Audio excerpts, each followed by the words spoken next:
સહજાનંદ સ્વામી મહારાજની જય, હરિકૃષ્ણ મહારાજની જય, સ્વામિનારાયણ ભગવાનની જય, નીલકંઠ પ્રભુની જય. સ્વામિનારાયણ હરે, સ્વામિનારાયણ હરે. વચનામૃત 11 પ્રેમના લક્ષણનો. સંવત 1877 કારતક સુધી એકાદશીને દિવસ શ્રીજી મહારાજ ગામ શ્રી કારિયાણી મધ્યે વસ્તાખાસરના દરબારમાં ઉગમણે દ્વાર ઓરડાની ઓસરીએ રાત્રિને સમયે બિરાજમાન હતા.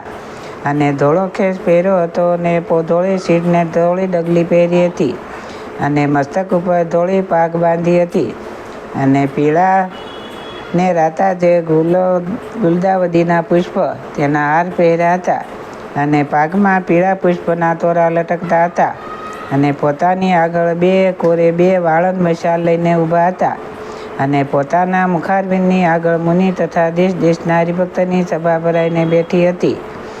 પછી શ્રીજી મહારાજને સચ્ચિદાનંદ સ્વામીએ પ્રશ્ન પૂછ્યો છે, ભગવાનને વિશે પ્રીતિ હોય તેના શા લક્ષણ છે? પછી શ્રીજી મહારાજ બોલ્યા છે, જેને પોતાના પ્રીતમ જે ભગવાન તેને વિશે પ્રીતિ હોય તે પોતાના પ્રીતમની મરજીને લોપે નહીં, એ પ્રીતિનું લક્ષણ છે. જો ગોપીઓને શ્રીકૃષ્ણ ભગવાનને વિશે પ્રીતિ હતી તો જ્યારે શ્રીકૃષ્ણ ભગવાન મથુરા જવા તૈયાર થયા ત્યારે ગોપીઓ સર્વે મળીને એમ વિચાર કર્યો છે, આપણે કુટુંબની તથા લોકની લાજનો ત્યાગ કરીને ભગવાનને જોરાઈને રાખીશું. પછી ચાલવા સમયે શ્રીકૃષ્ણ ભગવાનના નેત્ર સામું જોયું ત્યારે ભગવાનની રહાની મરજી દેખી નહીં. ત્યારે સર્વે ડરીને છેટે છે રહ્યો અને અંતરમાં એમ બીન્યો જે જો આપણે ભગવાનના ગમતામાં નહીં રહીએ તો ભગવાનને આપણા ઉપરથી એ ઉતરી જશે. એમ વિચારીને કાંઈ કહી શક્યો નહીં.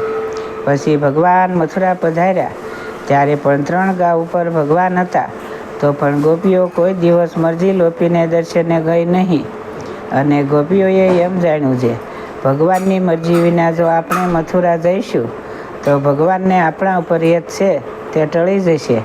માટે હેતનું એ જે રૂપ છે જેને જે સાથે હેત હોય તે તેની મરજી પ્રમાણે રહે.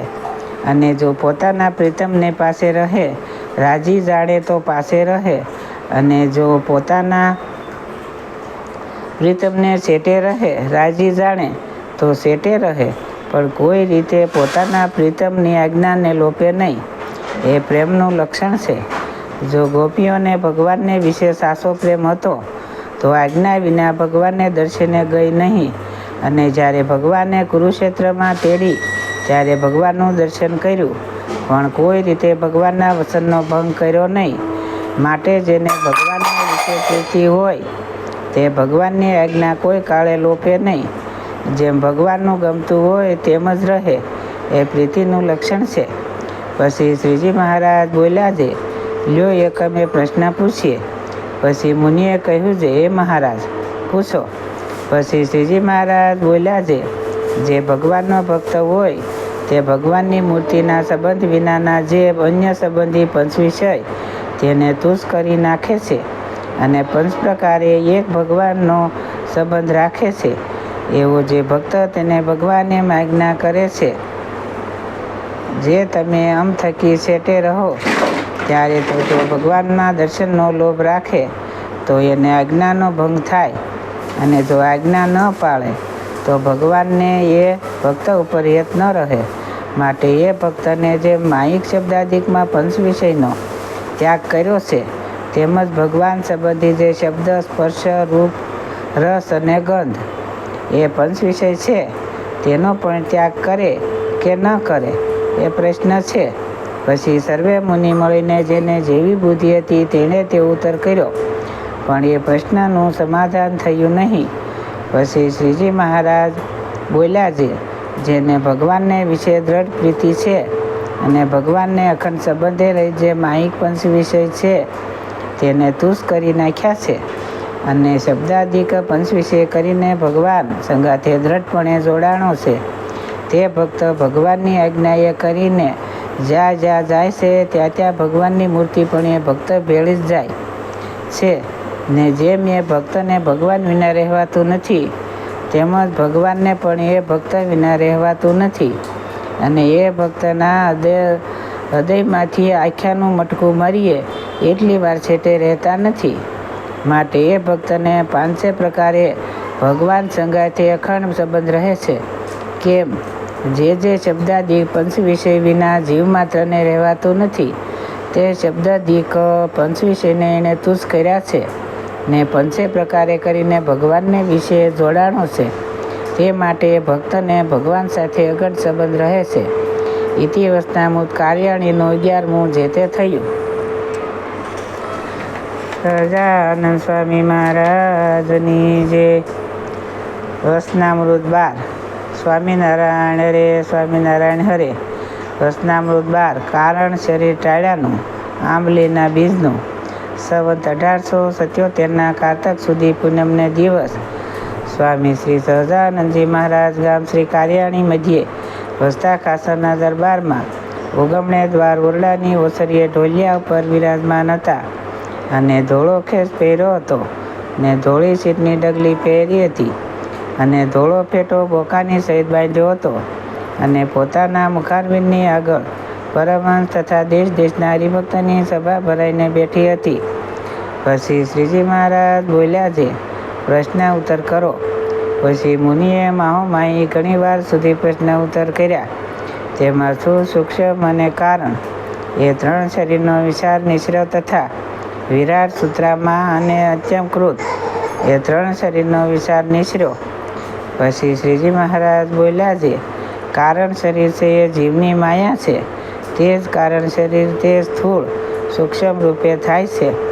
માટે સ્થૂળ સૂક્ષ્મ અને કારણ એ 3 જીવની માયા છે. તેમજ વિરાટ સૂત્રામાં અને યથાકૃત એ ઈશ્વરની માયા છે. તે જીવની કારણ શરીર રૂપ છે.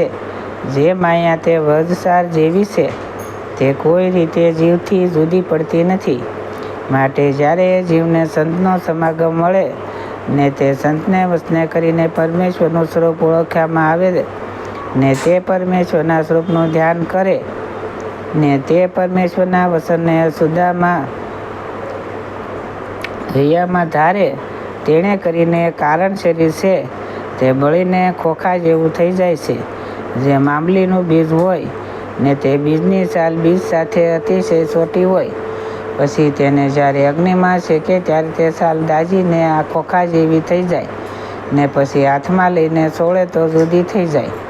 તેમ ભગવાનનું ધ્યાન ને ભગવાનનું વસન તેણે કરીને કારણ શરીર રોકાઈને શેકાઈને આંબલીના પોતાની પેઠે જુદું થઈ જાય છે.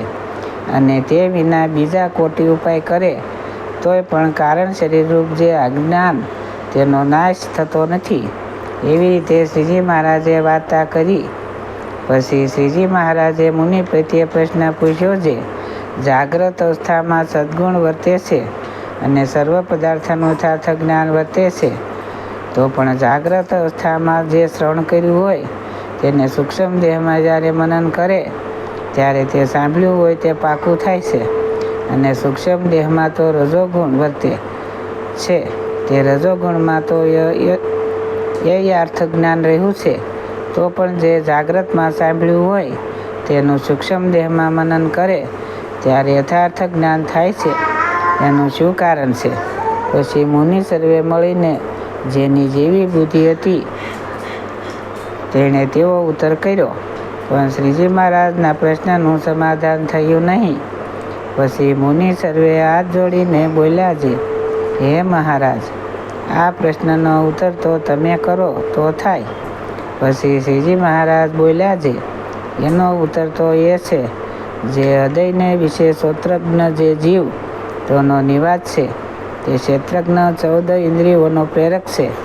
તેમાં અંતકરણ જે છે તે ક્ષેત્રજ્ઞ સમીપે વર્તે છે. માટે અંતકરણમાં મનન કરે ત્યારે દ્રઢ થાય છે. જે ક્ષેત્રજ્ઞ છે તે સર્વે ઇન્દ્રિયો અંતકરણ થકી સમૃદ્ધ છે. માટે ક્ષેત્રજ્ઞ પ્રમાણ કરે એ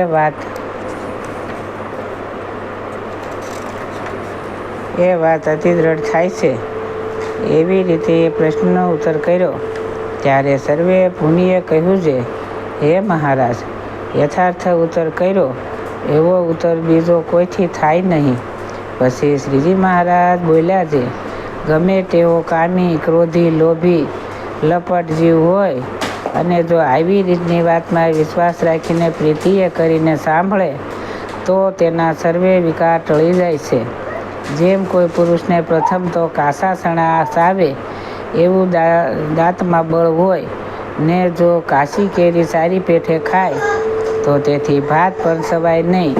એમ ગમે તેવો કામાદિકને વિશે આસક્ત હોય પણ આવી રીતની વાતને આસ્તિક થઈને શ્રદ્ધાએ સહિત સાંભળે તો તે પુરુષ વિષયના સુખ ભોગવવાને સમર્થ રહે નહીં. અને તત્તકુશ ચાંદ્રાયણાદિક વ્રતે કરીને જો દેહને સૂકવી નાખે તો પણ જેવું આવી ભગવત વાર્તા સાંભળનારનું મન નિર્વિષ્ઠ થાય છે તેવું તેનું થતું નથી.